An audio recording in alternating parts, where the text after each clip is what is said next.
Hey, good evening. Welcome to another edition of the Gulf Coast Blitz. As we take a look back at Week 9 and ahead to Week 10 in high school football in the Gulf Coast, spanning from Citrus County down towards Lakeland, down to Tampa, all the way to Fort Myers and Naples, right down the I-75 corridor. Marty Pallman, along with Joshua Wilson of FloridaHSFootball.com.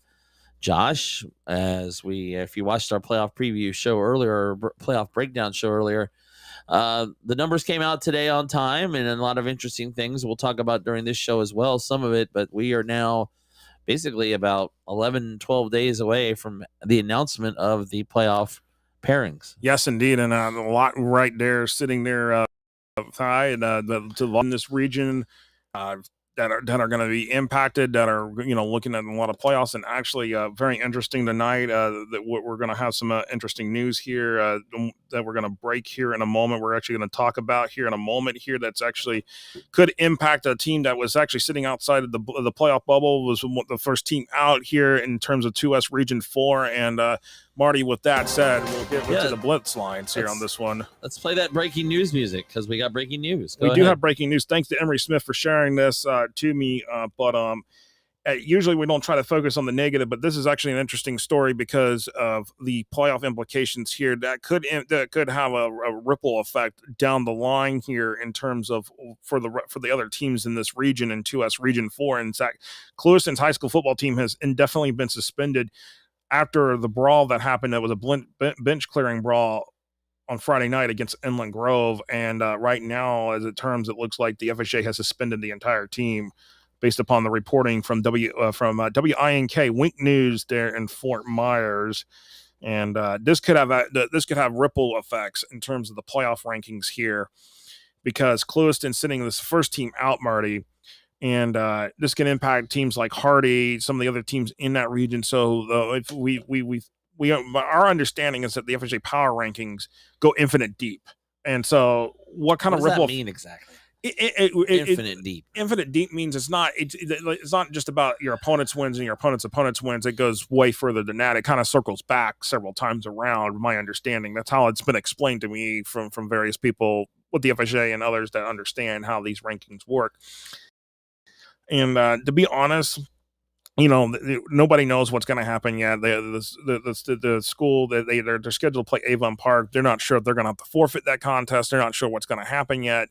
There's nothing really sitting there in terms of a clear picture. But WINK News there in Fort Myers reporting this, that Clewiston's football team's indefinitely suspended right now due to the issues that happened there Friday night against Inlet Grove and everything. So, but we don't know exactly what has happened here and everything. But we will see what has happened. And of course, thanks to Emery Smith, and people not sure what Emery's asking, not sure exactly what happened. He's asking things. So, but again, we don't know if Clewiston's going to have to forfeit here. We're not sure if what's going to happen, because it has impact, especially for Hardy, who's sitting in the district lead right now in 2S District 14, which is the district that Clewiston resides in, with Hardy, Avon Park, and Lake Placid. So again, the strength of schedule, the whole impact of this Clewiston had to forfeit their final two games. That's a big question. We don't know. That's a story to remain seen. But again, this has playoff implications here, regardless of what happens. So there's that breaking news right there, Marty. Yeah, because right now Clewiston is team out. So I guess that's it. They can't. They're not going to have a chance really to get to the postseason at this point. It sounds like the season's over for Clewiston there. So it's unfortunate there, but that's the story. Don't try to usually dwell on negative news here, but this is one of those things that has major implications outside of just for the team, for Clewiston itself. It has playoff implications, because again, if they have to forfeit the final two games, that's going to have impacts for other teams in terms of playoff positioning along the line for. Right. Okay. Well, thanks. And I guess to look at some of the stuff on the on the field. Gulf Coast. No, and Marty, how about one that we've talked about already here? Lakeland losing again, and Water Academy International beats them. So that's a good team too. They play a really tough schedule, but yeah, Lakeland dropped 3 games. Although again, it hasn't really affected their their placing. They're still number 1 in their region. No, you're 2. absolutely right, Marty. The playoff positioning has not been impacted, despite the fact that they've lost 3 games, all 3 games being lost at home to Miami, New Orleans, St. Joseph Prep, and now Clearwater Academy this year. When's the last time you can find Lakeland losing 3 games at Castle's time when he was for 47 years as the head coach and some 52 years overall? I don't think you have to go back that far in terms of trying to look for 3 home losses in the single season. I just don't think that's the case. I just think you have to really dig deep in terms of that. But a lot of fans down there are like up in arms down in Polk County, like this is unusual. And then even Polkway was like every team in the city that played in Lakeland Friday night lost their games, which was usually does not happen. Yeah, that's rare. You're right. And Lake Gibson dropping out of the top 8 in their region 2, so they drop out as well. But that's 4S region 2. But yeah, Lakeland's still able now to keep on top. And then here's another one that happened in this region. Jesuit beating Tampa Bay Tech, hands the Titans their first loss of the season. And what makes it interesting, Marty, to bring this up is because here we are. Tampa Bay Tech was in the Florida top 25 before this week. This was really interesting. Here it is. It's you're in the final 3 weeks of the season. Jesuits playing Tampa Bay Tech. Tampa Bay Tech really needed to have a win rolling into this game this week against Armwood. Now they're sitting there trying to figure out, okay, what do we got to do next?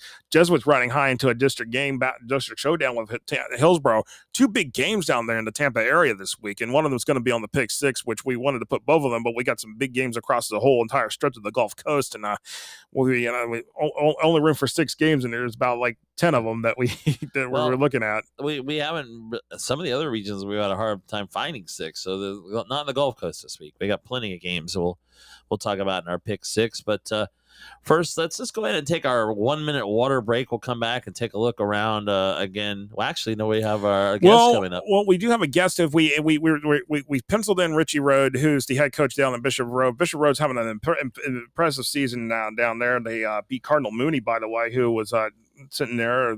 They were 6-1 coming in that game. They're now 6-2. They're sitting there in their region number 3 and 1S region 3, but they have clinched the district championship already. But Cardinal Mooney, Bishop Row has a big contest this week with Estero, which is going to be another one of our Pick 6 games. So that is going to be huge. But Coach Rode told us if he would try to be on, if we couldn't get, depending on they're having their FACA district meeting to pick the district teams for the team.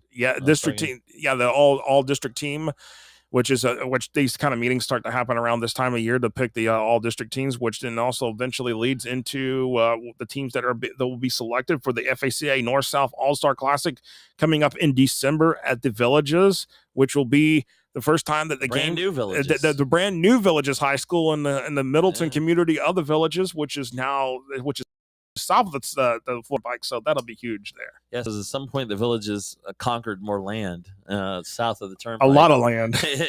They conquered it. I guess they went to battle with somebody, but yeah, that's funny. It used to be right up to the Turnpike in the Village, but that's another story for another day. But Emory Smith, did we get to that already? Oh no, we did not. No, let me let's bring up a thing, and we talked to that, but Hardy should be like Coach Molina says, "Good evening, fellas. Hope all is well." Hello, Coach Molina. Yeah, we're doing as well as we can. I believe Riverview is his team, and where he's an assistant coach at, and Riverview is sitting there 7-1. The Riverview, by the way, Riverview, not the Sarasota Riverview squared. Yeah. Riverview squared. Yeah, there you go. Thank you. Riverview. Yep. Yes. All right, and we say hello to Coach Molina. Emory Smith again. Hardy should beat Lake Placid this Thursday. They somehow managed to upset us, and Clewiston has to forfeit Avon Park. Then Lake Placid to win the district. Well, that's going to be a big upset, I think, if Lake Placid would win that. But yeah, okay. There's a lot there from Emory. We're going to have to hold out. He's got a lot of scenarios. He's pretty good with his scenarios, I have to admit. But yes, and then Shane Simmons letting other people know, watch the show. So all right, thanks. Sounds good to me. All right. Well, let's go ahead and take our water break. break, and we'll back and see if we have our guest. If not, we'll continue with more Blitz Lines coming up. Again, our pick 6 and look at the rankings of the Gulf Coast from FloridaHSFootball.com. When we return, this is the Gulf Coast Blitz. You're watching it tonight on Facebook, on Twitter, and on YouTube.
All right, we're back.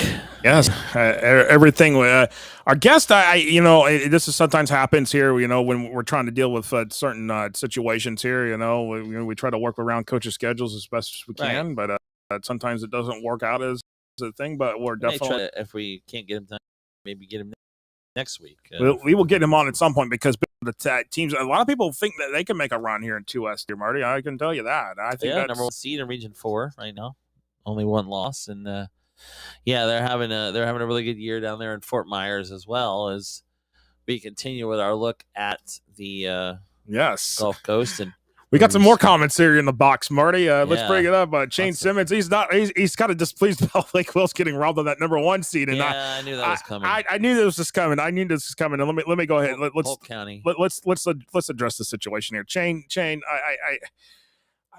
I think everybody would agree with you on Lake Wells and number 1 seed. I mean, I get it, in terms of, the record, there's a chance, in my opinion, that they're going to go 10-0, but not get that number 1 seed. And the only reason is, and this is, I addressed it in the playoff breakdown show, and I'll bring it up here again. The biggest thing I think drags Lake Wells down is the fact that the teams in the district, which is no fault of Lake Wells of its own. It's just what y'all been placed with by the FHA in terms of the district assignment. Is that you got Liberty and you got Kissimmee, 2 of the teams that, in terms of even my own computer formula of the power ranking, it's got those 2 teams sitting down there at the bottom, and Liberty and Gateway out of Kissimmee, and that's the thing. I think that drags down Lake Wells' strength of schedule, and honestly. Here's my thing. And Chain brings us. He says it's ridiculous. I get it. I hear you, Chain. I hear you. South Sumter dominated Vanguard. I get it. But here's the other thing, and I don't think a lot of people realize on the flip side of this is that Vanguard made up their district game with Tavares last night. So South Sumter, Vanguard went 1-1 in the last 4 days, just so to speak. Well, I think. Go ahead. No, well, I mean, I know what he's saying. I mean, Lake Wells is undefeated. Vanguard has 2 losses too, but.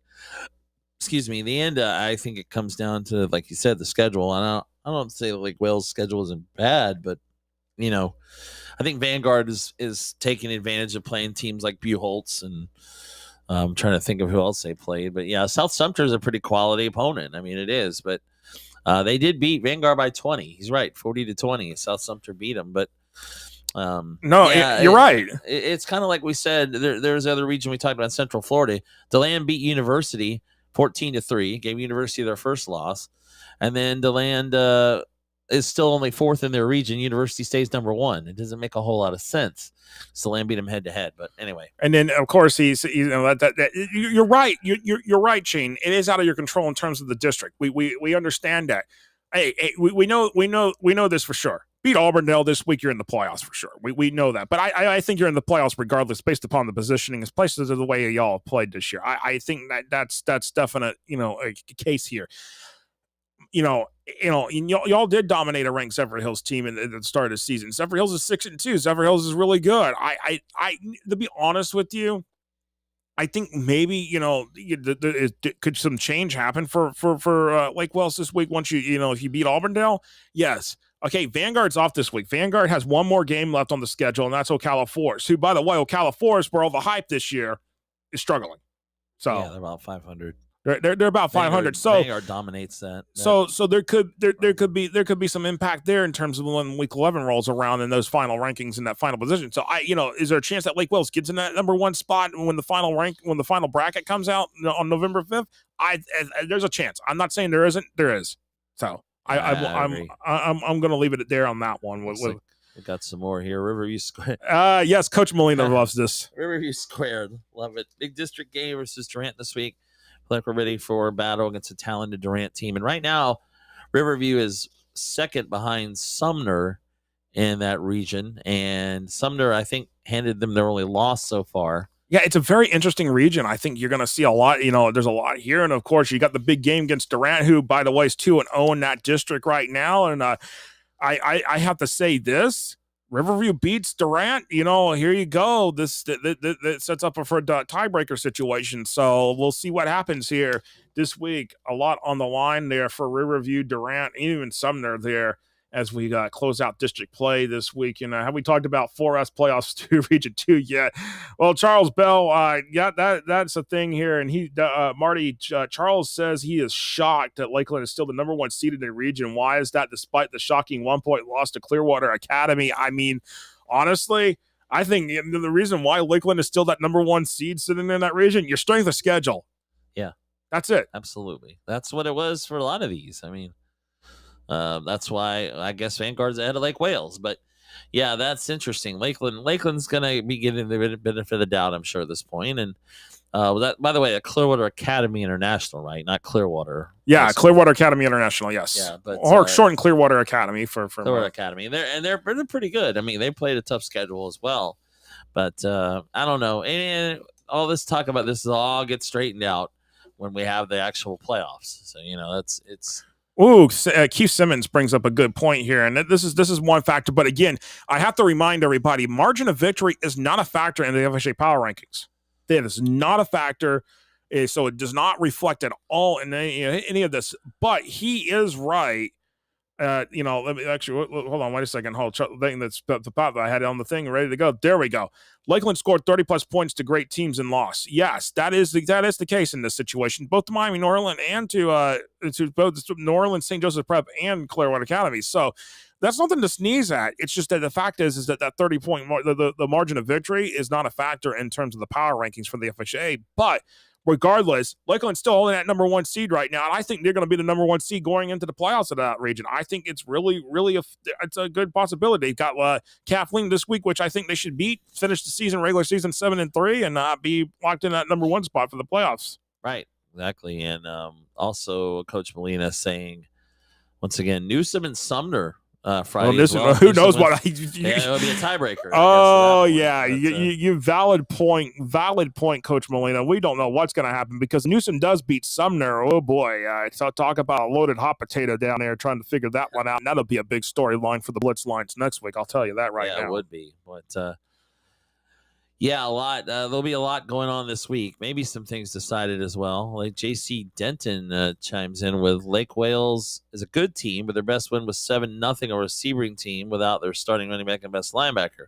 Really good team degree SOS is getting them. Yeah, I think that's what it is. And this stuff works itself out because, if they end up playing each other, you'll decide on the field. Yep, let it decide on the field. But going to a power ranking and having the not guaranteeing the district runner-ups a playoff spot anymore and letting the power ranking decide who should be in the at-large teams.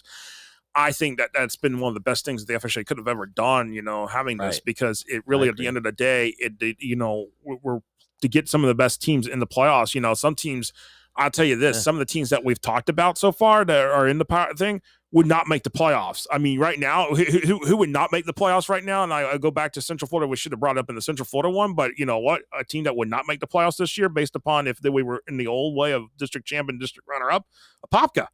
Oh, that's right. Apopka would be out. Right. That's true because you can only get two teams from each district. That's right. So it's definitely, I think this is definitely, it stacks up in a better situation. That's yes, sir. Keith Simmons, Haines City. You know what? That is another thing right there, Marty. That district 4S8, Bartow, Haines City, Winter Haven, all tied up 2-1 piece in that district. We got to let the ranking side that one. That's right. We're right now at Bartow, but see it continues. Bartow's the highest ranked team right now, but. Yes, and time for actually we have the rankings before we get to the pick six. We'll have that in just a moment. Rankings from FloridaHSFootball.com, and Josh will take a look at the Gulf Coast teams and the rankings. So yeah, in the Florida top 25, the first team that we're going to find is Armwood sitting there at number 10. And then it takes a little bit before we drift down here, but going down a little bit. But Venice sitting there at number 19, Clearwater Central Catholic at 21, Lakeland 22 after that loss to Clearwater Academy, and Tampa Jesuit re-enters the Florida top 25 this week at 6-2 at number 24.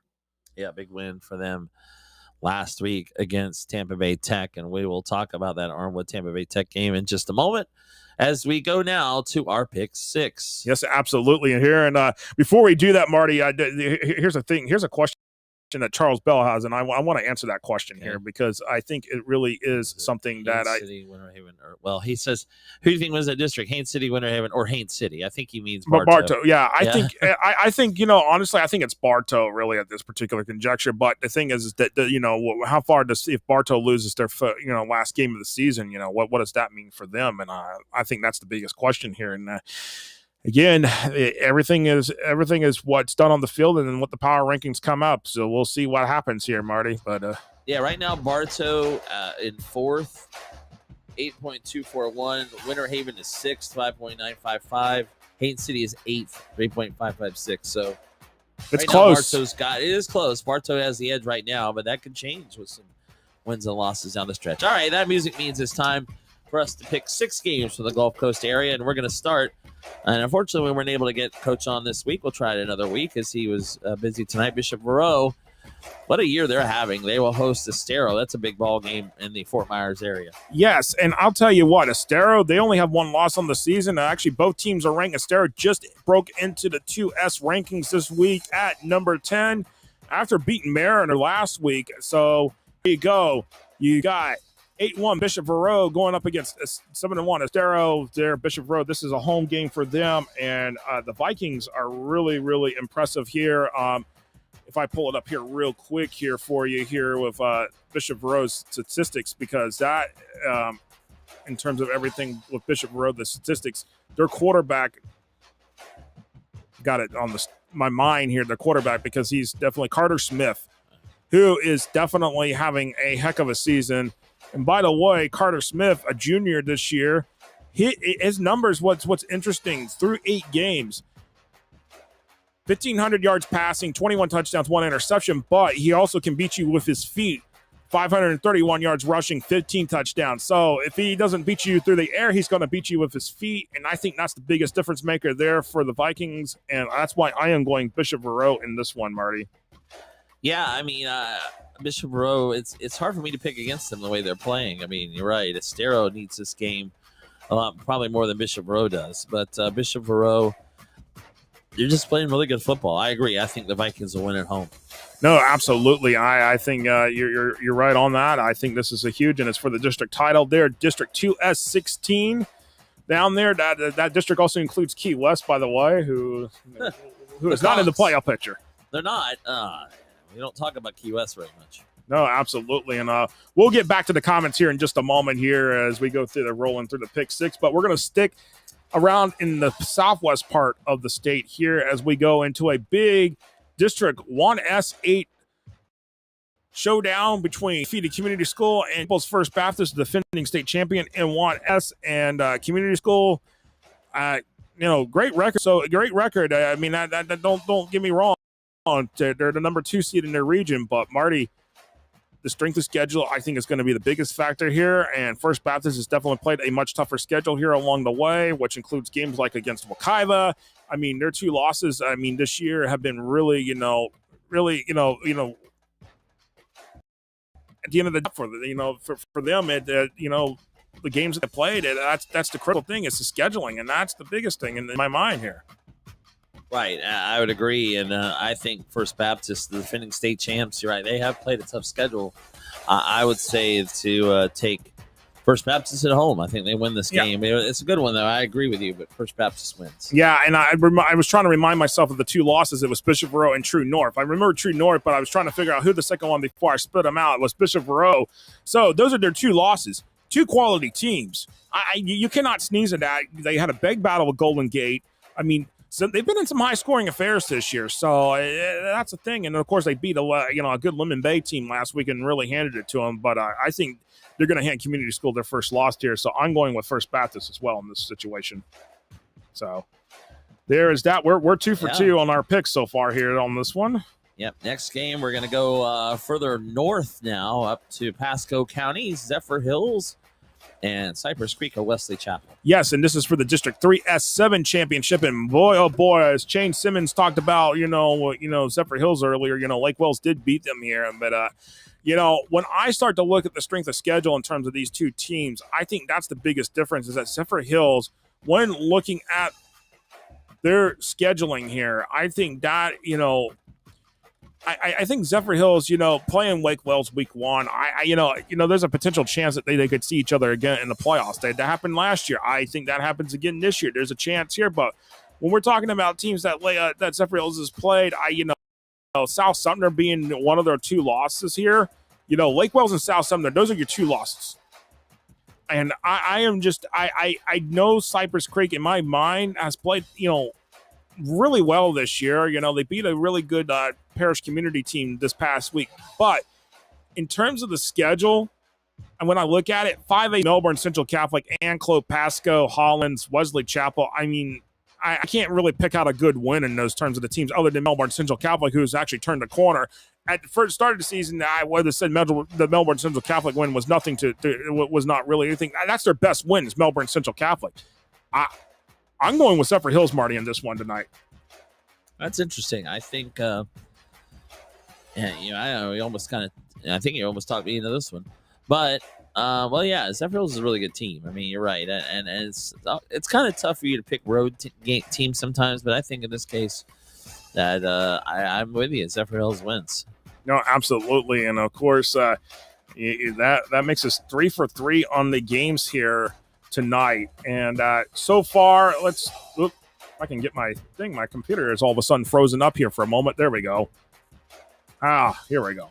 All right, next game. This is a huge one. Always a big battle in Polk County every year. Battle of two rivals that are not very far apart in terms of in southern Polk County. That is Frostproof at Fort Meade.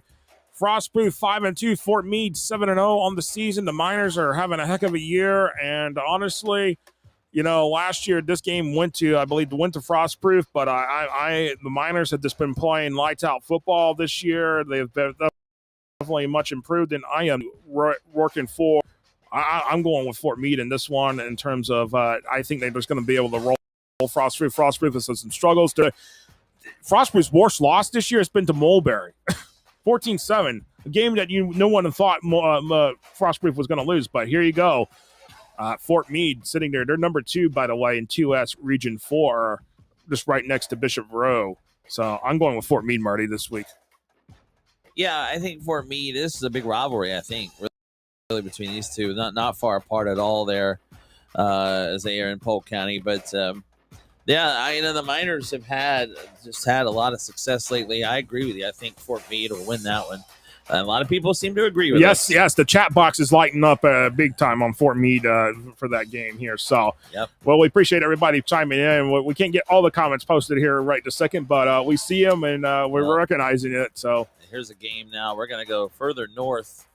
Dunellen at South Sumter. Yeah, and we talked about South Sumter a little bit earlier as they're in a region with Cocoa, who's the number 1 team in that region right now in Class 2S, and they're coming off a win. In fact, we just talked about South Sumter beating Vanguard by 20. Well, Vanguard's already beaten Dunellen this year. Of course, Dunellen's in Marion County. South Sumter, I think the Raiders of South Sumter are playing really well. They got a real chance to go far. They'll win this game. No, absolutely. Dunellen, Dunellen's being Dunellen.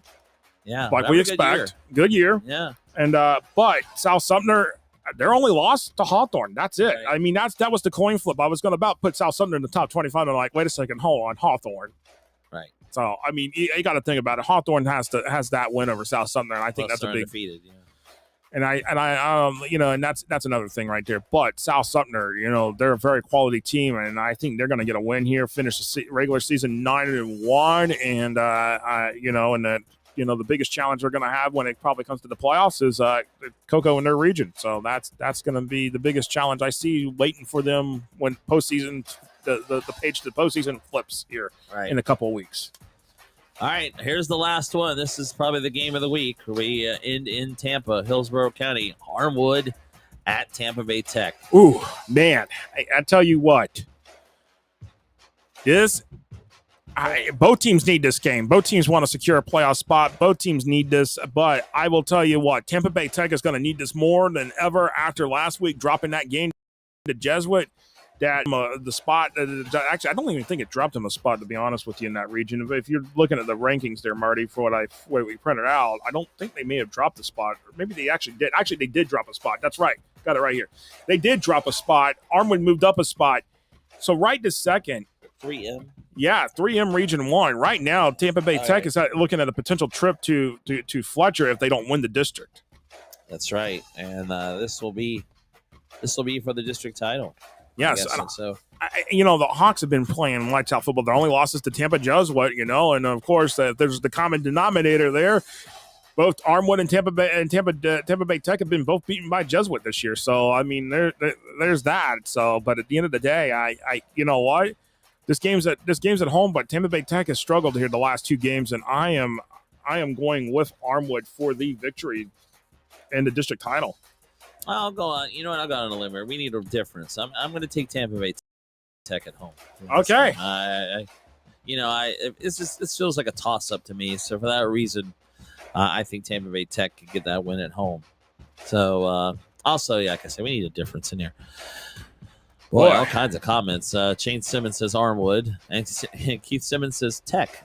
So yeah, a lot of people are saying Tampa Bay Tech here in terms of for the game of the week, and of course, Coach Molina also gonna have to take the Tampa Boys Hawks by 7. So there you go. And then of course, a lot of people were agreeing on Fort Meade this week, and that will be a fun one to watch. Always, that's a big rivalry down there in Polk County, in southern Polk County. Fort Meade and Frostproof can never go wrong with some great small town football down there in Polk County. That's right. So we will take a look at how these games went next week, as we'll bring you another edition of the Gulf Coast Blitz, 9:00 on Tuesday night.